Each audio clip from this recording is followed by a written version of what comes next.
नमस्कार मैम। आज हम डॉक्टर गीतिका के साथ हैं और आज हम बात करेंगे डेंगू फीवर के बारे में। तो मैम, कौन से महीनों में डेंगू फीवर ज़्यादा दिखता है?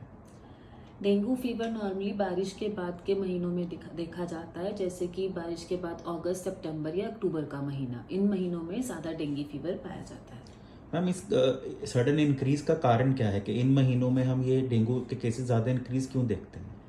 इन महीनों में डेंगू का फीवर इसलिए बढ़ जाता है क्योंकि बारिश के बाद जहाँ पे भी पानी खड़ा होता है वहाँ पे डेंगू का मच्छर पनपता है, जिसकी वजह से डेंगू फैलता है। मैम, ये डेंगू का बढ़ने से हम कैसे रोक सकते हैं इन महीनों में? डेंगू बढ़ने को रोकने के लिए हमारे पास यही उपाय है कि जहाँ पे भी पानी इकट्ठा होता है हमें वहाँ खड़ा नहीं होने देना चाहिए। जैसे गमलों में, कूलर में पानी खड़ा हुआ है तो हमें वो सारा ड्रेन कर देना चाहिए। बारिश के बाद जैसे सड़क पर पानी खड़ा है, अगर उस पर ड्रेनेज प्रॉपर नहीं है तो थोड़ा तेल डाल देना चाहिए कि वहाँ पे मच्छर आपका पनपे ना। अच्छा मैम, डेंगू फीवर में मैम क्या साइंस या सिम्टम्स हम देखते हैं जनरली? डेंगू फीवर में साइंस माइल्ड, मॉडरेट या सिवियर तक देखे जाते हैं। जैसे पेशेंट्स को फीवर आता है, बॉडी एक होती है, हेडेक होता है, इवन की रैश भी देखी जाती है। सिवियर केसेस में आप बोल सकते हैं कि छाती में पानी इकट्ठा होना, पेट में पानी इकट्ठा होना, और कई बार मरीज गफलियत में भी चला जाता है। सो इट डिपेंड्स कि आपका मरीज किस स्टेज में है। फीवर से लेके आपका कोई सिम्टम ना भी होना, ये भी डेंगू में देखा जाता है, बिकॉज ये वायरल फीवर है। तो वायरल फीवर में आपका एसिम्टोमेटिक से लेके सीवियर सिम्टम्स तक आपको देखने को मिल सकते हैं। अच्छा मैम, ये डेंगू फीवर का ट्रीटमेंट क्या होता है?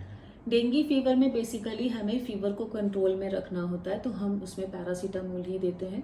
बाकी अगर आपके जो भी आपके साइड में सिम्टम्स चल रहे हैं, वीकनेस है या आपका डिहाइड्रेशन हो रहा है, वो सब चीज़ों को हमें कंट्रोल करना होता है। तो डेंगू फीवर में हमें अपना हाइड्रेशन का बहुत ध्यान रखना चाहिए, और साथ में ही हमारे जो सीवियर सिम्टम्स हैं उनको भी साथ में लेके ध्यान रखना चाहिए कि अगर हमें कोई भी ऐसा सिम्टम आ रहा है जो सिवियरिटी की तरफ दिखाता है तो हमें इमीडिएटली अपने मेडिकल स्पेशलिस्ट के पास जाना चाहिए। मैम, डेंगू फीवर में हमें क्या चीज़ों का सेवन अवॉइड करना चाहिए? डेंगू फीवर में ऑब्वियसली क्योंकि आपको पहले ही हमारी बॉडी में फीवर है तो हमें हमेशा लाइट खाना खाना चाहिए। आप दलिया खाइए, खिचड़ी खाइए, उबली हुई सब्जी, रोटी, दाल, चावल, everything you can have, but वो ये कि आप फ्राइड खाना मत खाओ। लोग बहुत बोलते हैं कि बकरी का कच्चा दूध, नॉर्मली हम लोग मना करते हैं कि कच्चा दूध मत पीजिए। अगर आपको लेना ही है तो उसको बॉईल करके देन कूल इट डाउन, फिर आप ले सकते हो। ये सब चीज़ों का हमें स्पेशली ध्यान रखना चाहिए। मैम, डेंगू में हमें और किन चीज़ों पर ध्यान देना चाहिए?